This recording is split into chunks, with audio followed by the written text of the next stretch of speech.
ನಮಸ್ಕಾರ ಸ್ನೇಹಿತರೆ. ಭಾರತ ವಿರುದ್ಧದ ಮೊದಲ ಟಿ20 ಪಂದ್ಯವನ್ನ ಸೋತ ನಂತರ ಅತ್ತರು ಬಾಂಗ್ಲಾ ನಾಯಕ ಬಳಿಕ ನೀಡಿದರು ದೊಡ್ಡ ಹೇಳಿಕೆ. ನಂತರ ಭಾರತ ತಂಡದ ಬಗ್ಗೆ ಹೇಳಿದ್ದನ್ನ ಕೇಳಿದರೆ ನೀವು ಕೂಡ ಸೆಲ್ಯೂಟ್ ಮಾಡ್ತೀರಾ? ಹಾಗಾದ್ರೆ ಸುದ್ದಿಯ ಸಂಪೂರ್ಣ ಮಾಹಿತಿ ಏನು? ಇಷ್ಟಕ್ಕೂ ಭಾರತ ವಿರುದ್ಧ ಮೊದಲ ಟಿ20 ಪಂದ್ಯ ಬಾಂಗ್ಲಾ ಸೋತ ನಂತರ ನಾಯಕ ನಜ್ಮುಲ್ ಹುಸೇನ್ ಶಾಂಟೋ ಹೇಳಿದ್ದೇನು ಗೊತ್ತಾ? ಹೀಗೆ ಇದರೆಲ್ಲದರ ಬಗ್ಗೆ ಇವತ್ತಿನ ಈ ಒಂದು ವಿಡಿಯೋದಲ್ಲಿ ತಿಳಿಸ್ಕೊಡ್ತಾ ಹೋಗ್ತೀನಿ.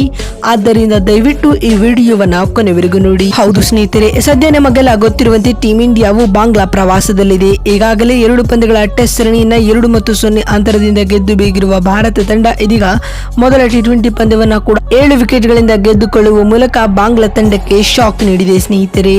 ಗ್ವಾಲಿಯರ್ನಲ್ಲಿ ನಡೆದ ಈ ಒಂದು ಪಂದ್ಯದಲ್ಲಿ ಟಾಸ್ ಗೆದ್ದ ಟೀಂ ಇಂಡಿಯಾ ತಂಡದ ನಾಯಕ ಸೂರ್ಯಕುಮಾರ್ ಯಾದವ್ ಮೊದಲು ಬೌಲಿಂಗ್ ಆಯ್ದುಕೊಂಡರು. ಅದರಂತೆ ಮೊದಲು ಬ್ಯಾಟ್ ಮಾಡಿದ ಬಾಂಗ್ಲಾ ತಂಡವು 19.5 ಓವರ್ಗಳಲ್ಲಿ 127 ರನ್ ಕಲೆ ಹಾಕಿ ಆಲ್ಔಟ್ ಆಯಿತು ಸ್ನೇಹಿತರೆ. ಬಾಂಗ್ಲಾ ತಂಡದ ಪರ ಮೆಹದಿ ಹಸನ್ ಮಿರಾಜ್ ರವರು 35 ರನ್ ಬಾರಿಸಿ ಅಜೇಯರಾಗಿ ಉಳಿದರು ಮತ್ತು ನಜ್ಮುಲ್ ಹುಸೇನ್ ಶಾಂಟೋ 27 ರನ್ಗಳ ಕಾಣಿಕೆ ನೀಡುವ ಮೂಲಕ ತಂಡದ ಪರ ಟಾಪ್ ಸ್ಕೋರರ್ ಎನಿಸಿಕೊಂಡರು. ಮತ್ತು ಟೀಂ ಇಂಡಿಯಾ ತಂಡದ ಪರ ಬೌಲಿಂಗ್ ನಲ್ಲಿ ಹರ್ಷದೀಪ್ ಸಿಂಗ್ ಹಾಗೂ ವರುಣ್ ಚಕ್ರವರ್ತಿ ತಲಾ 3 ವಿಕೆಟ್ ಪಡೆದುಕೊಂಡರು ಹಾಗೂ ಹಾರ್ದಿಕ್ ಪಾಂಡ್ಯ ಮತ್ತು ಮಯಾಂಕ್ ಯಾದವ್ ಅವರು ತಲಾ 1 ವಿಕೆಟ್ ಪಡೆದುಕೊಂಡರು ಸ್ನೇಹಿತರೆ. ಮೊದಲ ಟಿ20 ಗೆಲ್ಲಲು 128 ರನ್ಗಳ ಸುಲಭ ಗುರಿಯನ್ನು ಬೆನ್ನಟ್ಟಿದಂತಹ ಟೀಂ ಇಂಡಿಯಾವು ಕೇವಲ 11.5 ಓವರ್ಗಳಲ್ಲಿ 3 ವಿಕೆಟ್ ಕಳೆದುಕೊಂಡು ಟಾರ್ಗೆಟ್ ಅನ್ನು ಚೇಸ್ ಮಾಡಿತು. ತಂಡದ ಪರ ಹಾರ್ದಿಕ್ ಪಾಂಡ್ಯ 16 ಎಸೆತಗಳಿಂದ ಅಜೇಯ 39 ರನ್ ಬಾರಿಸಿ ಮಿಂಚಿದರೆ ಸಂಜು ಸ್ಯಾಮ್ಸನ್ ಹಾಗೂ ಸೂರ್ಯಕುಮಾರ್ ಯಾದವ್ ಕೂಡ ತಲಾ 29 ರನ್ಗಳ ಇನ್ನಿಂಗ್ಸ್ ಆಡಿದರು ಸ್ನೇಹಿತರೆ. ಮತ್ತು ಮೊದಲ ಟಿ20 ಪಂದ್ಯವನ್ನು ಭಾರತ ಗೆಲ್ಲುವುದರೊಂದಿಗೆ ಸರಣಿಯಲ್ಲಿ 1-0 ಮುನ್ನಡೆಯನ್ನ ಪಡೆದುಕೊಂಡಿದೆ. ಇದೀಗ ಭಾರತ ವಿರುದ್ಧದ ಮೊದಲ ಟಿ20 ಸೋತ ಬಳಿಕ ಮಾತನಾಡಿದ ಬಾಂಗ್ಲಾ ತಂಡದ ನಾಯಕ ನಜ್ಮುಲ್ ಹುಸೇನ್ ಶಾಂಟೋ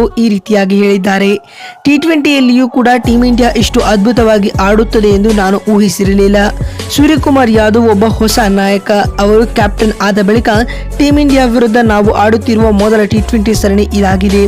ಆದರೂ ಕೂಡ ಸೂರ್ಯಕುಮಾರ್ ಯಾದವ್ ಅವರ ನಾಯಕತ್ವವು ನನ್ನನ್ನು ಇಂಪ್ರೆಸ್ ಮಾಡಿತ್ತು ಎಂದು ನಜ್ಮುಲ್ ಹುಸೇನ್ ಶಾಂಟೋ ಹೇಳಿದ್ದಾರೆ. ಮತ್ತು ಮಾತು ಮುಂದುವರಿಸಿದ ಅವರು, ಟೀಂ ಇಂಡಿಯಾ ತಂಡದ ಪರ ಇಂದಿನ ಪಂದ್ಯದಲ್ಲಿ ಹರ್ಷದೀಪ್ ಸಿಂಗ್ ಹಾಗೂ ವರುಣ್ ಚಕ್ರವರ್ತಿ ಅದ್ಭುತವಾದ ಬೌಲಿಂಗ್ ದಾಳಿಯನ್ನು ಸಂಘಟಿಸುವ ಮೂಲಕ ನಮ್ಮ ತಂಡಕ್ಕೆ ಶಾಕ್ ನೀಡಿದರು. ನಾವು ಇನ್ನು 50ರಿಂದ 60 ರನ್ಗಳನ್ನ ಹೆಚ್ಚಾಗಿ ಬಾರಿಸಿದರೆ ಟೀಂ ಇಂಡಿಯಾಗೆ ಒಳ್ಳೆಯ ಫೈಟ್ ನೀಡಬಹುದಾಗಿತ್ತು ಎಂದು ನಾಯಕ ಹೇಳಿದ್ದಾರೆ. ಮತ್ತು ಮಾತು ಮುಂದುವರಿಸಿದ ಅವರು, ಆದರೂ ಕೂಡ ಟೀಂ ಇಂಡಿಯಾವು ಟಿ20 ಕ್ರಿಕೆಟ್ನ ನಂಬರ್ 1 ತಂಡವಾಗಿದೆ ಎಂದು ಹೇಳುವ ಮೂಲಕ ಭಾರತ ತಂಡದ ಬಗ್ಗೆ ದೊಡ್ಡ ಹೇಳಿಕೆಯನ್ನ ನೀಡಿದ್ದಾರೆ.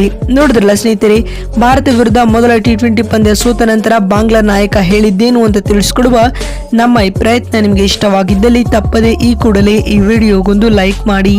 ಮತ್ತೊಂದು ವಿಡಿಯೋದಲ್ಲಿ ಸಿಗ್ತೀನಿ. ಅಲ್ಲಿವರೆಗೂ ನಮಸ್ಕಾರ.